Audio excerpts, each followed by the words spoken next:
Hello and welcome back to another YouTube video. This is Thrawn's Revenge here, and no, you are not seeing the same video again. This is a different version of my hotfix. This is, again, the Hoth AT-ST set 75322, and unlike the hotfix, I redesigned the head as much as I could while still keeping the main shape of the set. The main structure of the head as much as possible. So unlike the 6 parts, you're going to need a lot more parts. If you are interested in making this modification, the instructions are for free on my Rubricable, description down below. So let's get into it. So first off, you'll notice that the flick fire missiles, they're gone. So I'm going to scooch this guy forward a little bit. So you'll first notice that the flick fire missiles are gone. That has been plated over. There are no flick fire, the spring-loaded, sorry, not flick fire missiles, spring-loaded shooters. I have removed the spring-loaded shooters. I think spring-loaded shooters are stupid. I would either prefer them to be hidden or not there. So my decision was not there.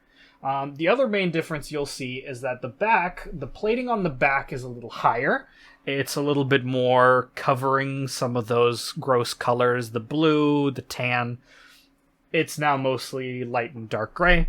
You can still see a tiny bit of the tan, but most of it is covered up, which I found important. I didn't want to add more to this because it would feel really cramped and probably too complicated, and I wanted to keep the main center structure that LEGO has kind of the same, but just recoloring everything so it looks closer in color to the internals of what it should be in Canon.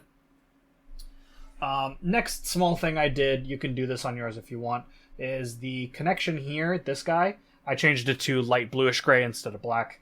And then let's flip this open. So as you can see, there's 2 dudes. Let's take those 2 dudes out.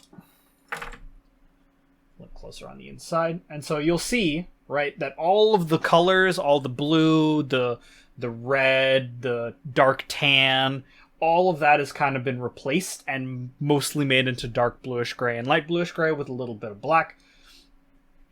The sides, so let me show you this in a little bit more. Oh no! Hold on. I'm keeping that in there. That's funny. So the sides of the head I have changed so that there's a little bit more space for the crew to sit there. They're able to stretch out a little bit more. They have more space. So I also removed the dark tan and the tan here as well, replaced it with light bluish gray and dark bluish gray. The sand blue has also been replaced here as well. And then you'll see on the inside like so. So that's kind of what the inside looks like right there. And this is the new control system. So I'll flip this open a little more. So that's the new control system. So we got the 2 green screens. We got the more controls here, gauges, buttons, keyboards, all that kind of stuff.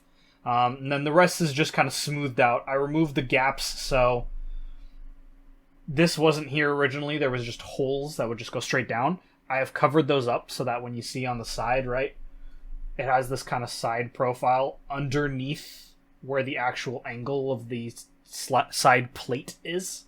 And then if you look, no spring-loaded shooters, there's nothing there. It's just covered up by the slightly longer front plate instead.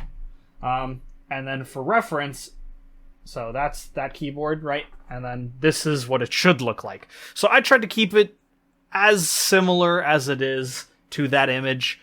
There's not a lot of space in this model. I didn't want to over-clutter anything. I didn't want anything to be really fragile. I could have added more controls in it, but I decided that this control system I felt was adequate enough and kind of gave the rough feel of the head of the AT-ST internally. So yeah, that's about it for this video. I know it's another short one, but Monday we'll get back to the longer form videos. So yeah, thank you so much for watching. Like, comment, and subscribe, and I'll see you in the next one. Peace out.